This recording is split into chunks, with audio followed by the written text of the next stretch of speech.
विरोध तो करते थे जब ऑपोजिशन में होते थे, मगर सत्ता में आते थे तब इसका दुरुपयोग भी करते थे, हटाने का नाम नहीं देते थे। शासन की टीका तो कोई भी कर सकता है, किसी को भी करने का अधिकार है।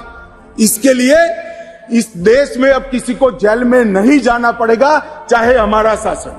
इस देश के खिलाफ कोई बोल नहीं सकता, इस देश के हितों को कोई नुकसान कर नहीं सकता। इस देश के झंडे, इस देश की सीमाएं, इस देश के संसाधनों के साथ अगर कोई खिलवाड़ करेगा तो निश्चित रूप से उसको जेल में। मान्यवर, अंग्रेजों ने बनाया हुआ राजद्रोह का कानून, जिसके तहत तिलक महाराज, महात्मा गांधी, सरदार वल्लभ भाई पटेल, ढेर सारे हमारे आजादी के स्वतंत्र सेनानी, बड़े बड़े हमारे नायक सालों के सालों 6-6 साल तक जेल में रहे। वो कानून अब तक चलता रहा था। विरोध तो करते थे जब ऑपोजिशन में होते थे, मगर सत्ता में आते थे तब इसका दुरुपयोग भी करते थे, हटाने का नाम नहीं देते थे। पहली बार नरेंद्र मोदी जी ने ऐतिहासिक निर्णय किया है कि राजद्रोह की धारा 124 को पूर्णतया समाप्त, इसको हटाने का काम किया। अभी ओवैसी साहब हंस रहे हैं। ओवैसी साहब, मैं भी थोड़ा साइकोलॉजी पढ़ा हूं, विज्ञान का विद्यार्थी हूं। फिर इनके मन में है कि आपने बदल कर रख दिया।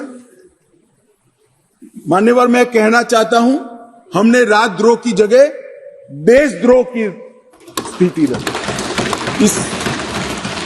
अब ये देश आजाद हो चुका है, लोकतांत्रिक देश है।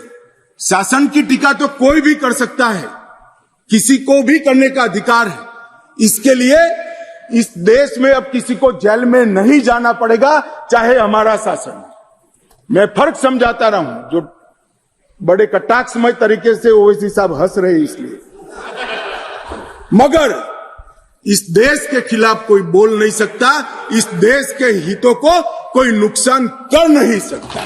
इस देश के झंडे, इस देश की सीमाएं, इस देश के संसाधनों के साथ अगर कोई खिलवाड़ करेगा तो निश्चित रूप से उसको जेल में जाए, और जेल में जाना चाहिए। मानिए, ये हमारी सरकार का ट्रस्ट है। इस देश की सुरक्षा किसी भी की सुरक्षा से सबसे ऊपर होनी चाहिए, सुप्रीम होनी चाहिए, सबसे पहले राष्ट्रपति। इसलिए जो लोग राजद्रोह हटाकर हम देशद्रोह की धारा लाए हैं, इनको अपने विचारों के कपड़े पहनाने का प्रयास करते, इसलिए मैं इस पर डिटेल में बात करता हूं। मान्यवर, आईपीसी 124C, उसमें शब्द प्रयोग था सरकार के खिलाफ की गई बात। मेरी बात ध्यान से सभी सदस्य सुने।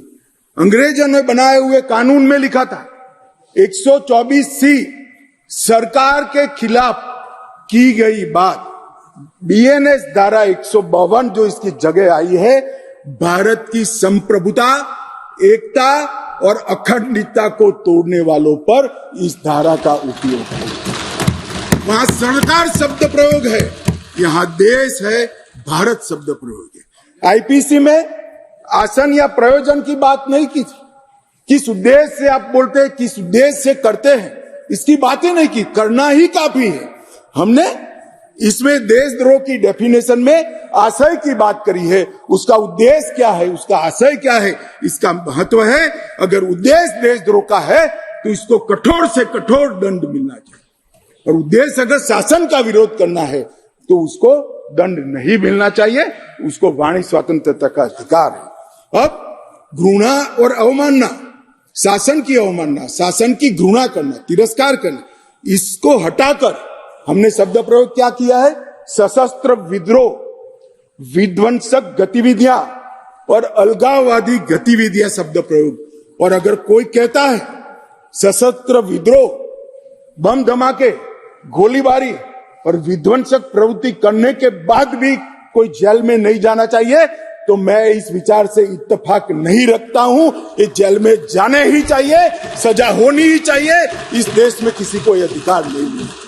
मान्यवर, मैं इसलिए कहता हूं कि कुछ लोग ये नए इनिशिएटिव को अपना कलर देने का प्रयास कर रहे हैं, मगर आपका कलर, आपकी सोच आपके विचार, आपकी नजर, आपको मुबारक हो। हम तो संविधान की स्पिरिट को लेकर आगे चलने वाले लोग हैं।